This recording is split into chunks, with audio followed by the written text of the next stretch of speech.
No sé si os habrá pasado también que llega un punto cuando empecéis a construir vuestro sistema de gestión de información en Obsidian, donde empezáis a sentir que se os está yendo de las manos, que carecéis de un sistema confiable que os permita identificar dónde introducir cada pieza de información y cómo extraer dicha información cuando realmente la necesitas. Yo creo que muchos de nosotros, especialmente si tenemos una mente un poco más caótica y poco estructurada, como creo que es mi caso, a veces, pues es inevitable llegar a este punto cuando vas introduciendo más y más información y notas y el sistema crece, que se te vaya de las manos. Entonces, la tendencia natural es embarcarse en un proceso de búsqueda insaciable en recursos externos, como pueden ser vídeos de YouTube, artículos o libros, donde buscamos desesperadamente un sistema o alguien que nos dé la solución exacta que nos valga a nosotros para estructurar y establecer este sistema que nos permita pues acceder y gestionar la información de la forma que nosotros queremos. Esto es un poco el laberinto sin salida y ahora explicaré por qué. Y el objetivo de este vídeo es básicamente, después de haber pasado por este proceso, cuáles son las conclusiones a las que he llegado, los 4 conceptos que creo que hay que entender antes de embarcarnos en este viaje. El objetivo de este vídeo es recorrer estos 4 conceptos y en los 2-3 próximos vídeos llevar un poco y aterrizar esto que vamos a comentar, cómo podemos realmente, con ejemplos y diferentes casos de usos, ver cómo podemos implementarlo y que vosotros extraigáis aquellas cosas, aquellas ideas que os vayan a servir a la hora de montar vuestra estructura y vuestra infraestructura dentro del Vault, que os permita eso, crear un sistema confiable, eficiente y fácil de usar, que al final, cuanto más complejo se vuelva, menos ganas vamos a tener de usarlo. Y por lo tanto vamos a estar perdiendo ese potencial de gestión de información que nos ofrece esta herramienta.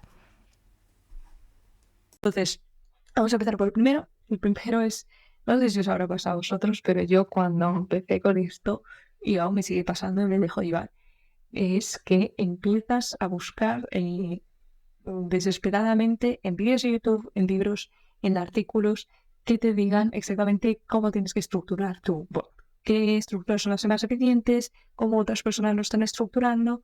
Y yo no digo que esté mal, yo de hecho creo que es necesario pasar por esta fase divergente de captura de información, donde vas obteniendo ideas de otras personas y viendo cómo, sí, otra gente ha decidido estructurar sus blogs.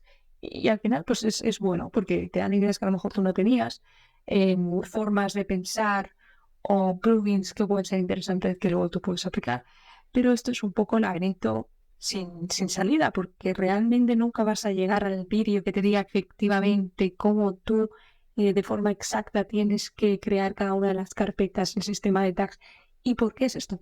Básicamente, además es que lo he repetido varias veces en el canal, y es que el sistema, el segundo cerebro, es un segundo cerebro y se llama segundo cerebro por algo. Cada uno tiene un sistema, un segundo cerebro diferente, cada uno tiene una forma diferente de estructurar las ideas y una estructura mental completamente diferente.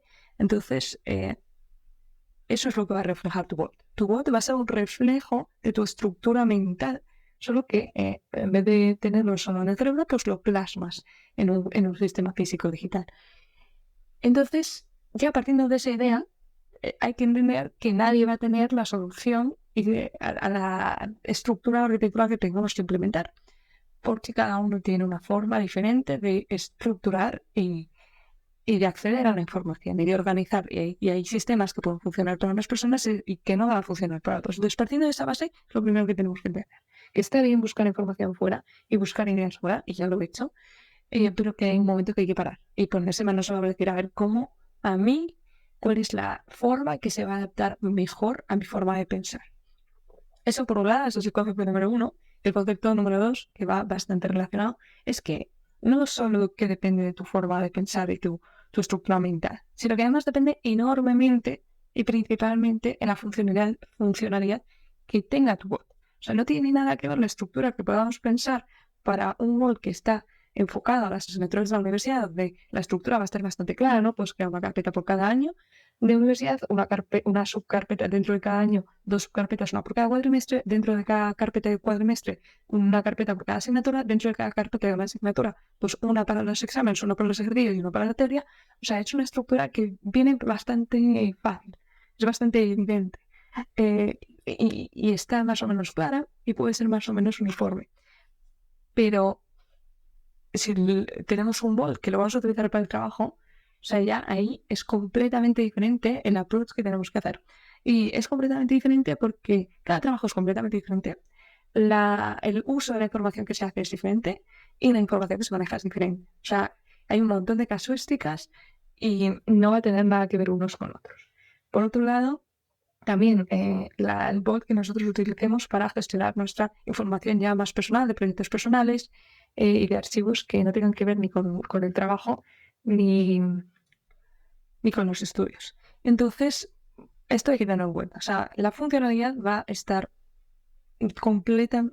directamente relacionada con la estructura que nosotros queramos darlo, porque al final es el uso que vamos a hacer de esa información lo que va a dictar la estructura que mejor se va a adaptar. Entonces, teniendo en cuenta esos dos elementos, ¿no? La funcionalidad, el uso que queremos hacer y la estructura mental nuestra propia, es lo que va a definir finalmente cómo va a ser la arquitectura de nuestro bot.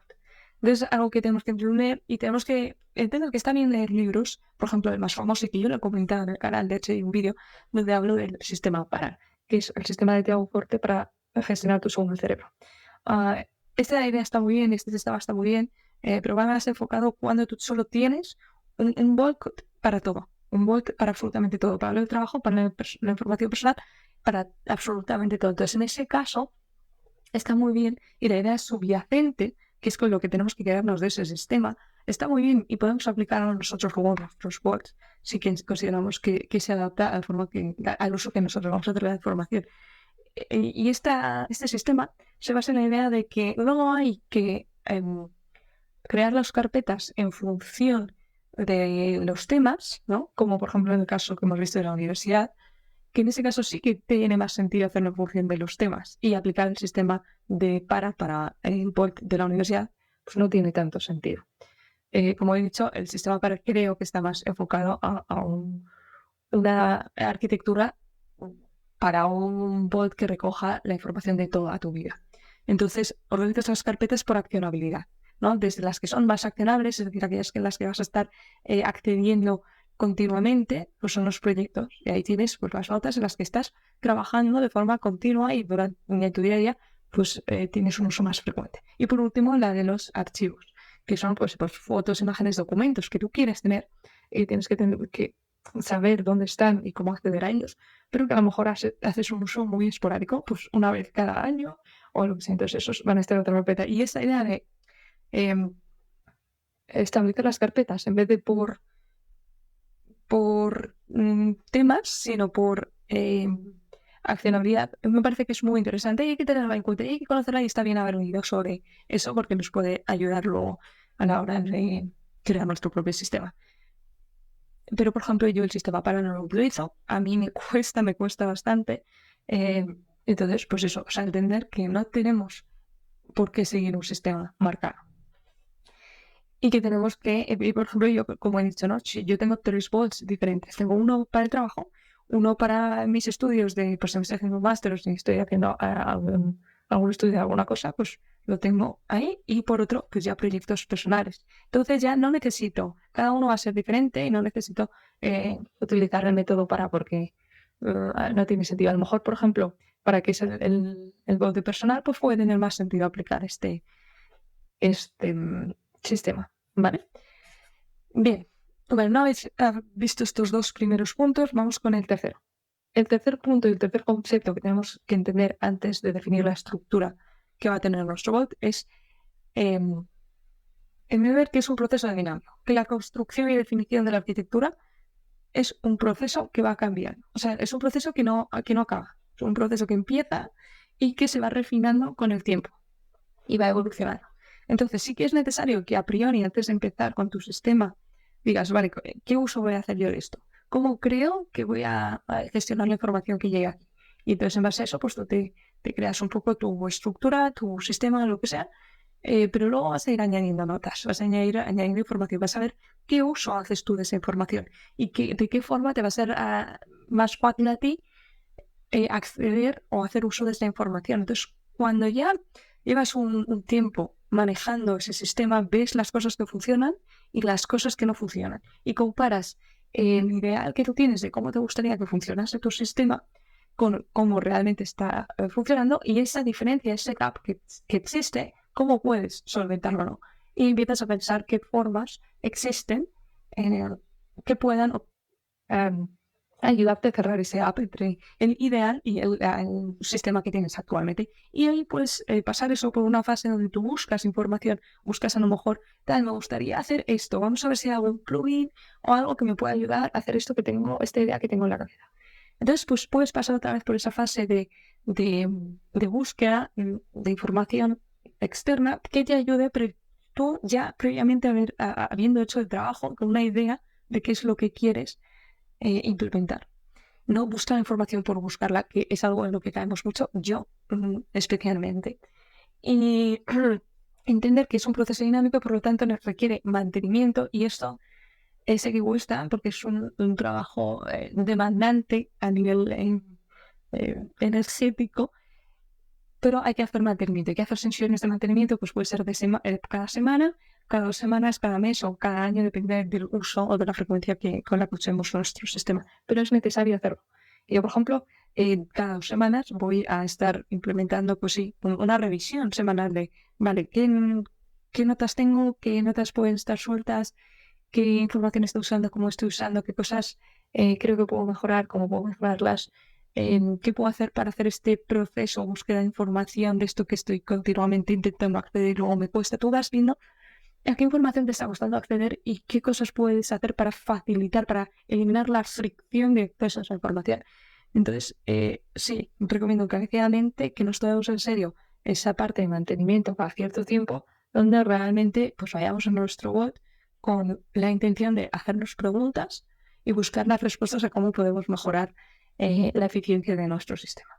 Ese sería el tercer punto, el tercer concepto que quería tratar, y por último, lo más importante, lo más interesante, y en el que ya vamos a indagar más los próximos vídeos, y es el concepto de los sistemas. Y es que lo pondré si no es en la descripción de este vídeo, en la descripción de los próximos, donde vamos a meternos más en contexto de esto de los sistemas. No le he sacado un poco la idea, es un chico que hace un vídeo en YouTube y que habla de eso, de la importancia de pensar en sistemas cuando trabajamos con Obsidian. ¿Qué es esto de los sistemas? ¿A qué me refiero yo con la importancia de pensar en sistemas cuando nos enfrentemos a esta tarea de trabajar con Obsidian? Pues en términos simples, básicamente un sistema es un conjunto de reglas, procedimientos y principios que van a guiar la organización y funcionamiento de un proceso o estructura. En el caso de Obsidian, básicamente es un sistema, nos va a definir cómo estructuramos y conectamos las notas, cómo gestionamos los metadatos y cómo acceder y recuperar la información cuando la necesitamos.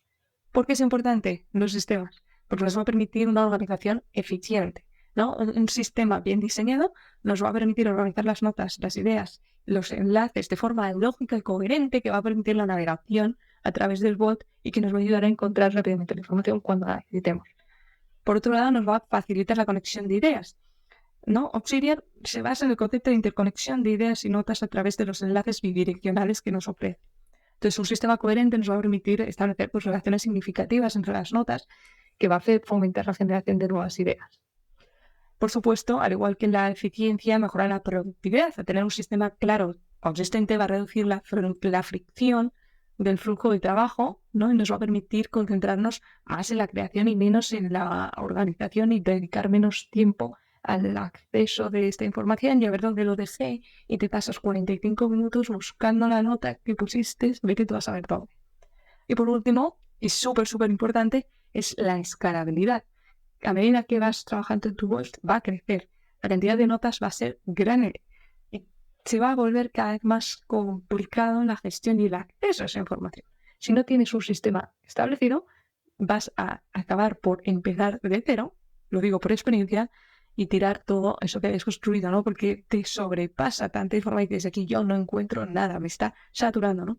Entonces, un sistema que esté bien establecido nos va a permitir escalar de forma efectiva, evitando el caos y la confusión a medida que vamos añadiendo contenido. Y por esto es muy importante. Y puede quedar un poco ambiguo esto de los sistemas, por eso quiero hacer uno que aterrice un poco esta idea. Pero básicamente nos va a permitir, cuando hablo de sistemas son pues definir categorías principales, convenciones de nomenclaturas, taxonomía de etiquetas, la utilización de mocks. Los mocks son maps of content, mapas de contenido, básicamente son índices que podemos establecer que nos van a permitir visualizar bien la estructura que tiene nuestro bot y movernos a través de ella de una forma mucho más sencilla. Entonces, este tipo de cosas que vamos a establecer y automatizaciones o notas estandarizadas, el uso de templates, nos va a ayudar muchísimo en todo este proceso. Y de esto es lo que vamos a ver en los siguientes vídeos. Espero que os haya gustado, que os haya dado pues no sé, alguna idea interesante que os haya servido para algo. Si es así, pues agradezco cualquier like, suscripción o lo que sea. Y comentario. Y por supuesto, si tenéis algún comentario que creéis que pueda aportar, ponedlo, me encanta leeros. Y os espero en el siguiente vídeo donde vamos a ver esto aterrizado con ejemplos y casos de uso concretos.